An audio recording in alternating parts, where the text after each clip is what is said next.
Tay. Yeah, thank you.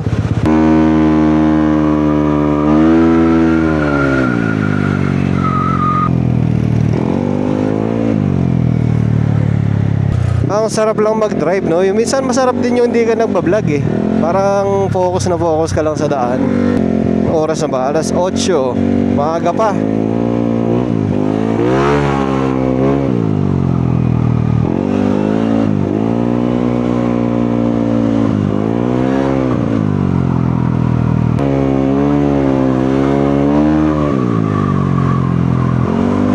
Hindi masyadong traffic ngayon ah.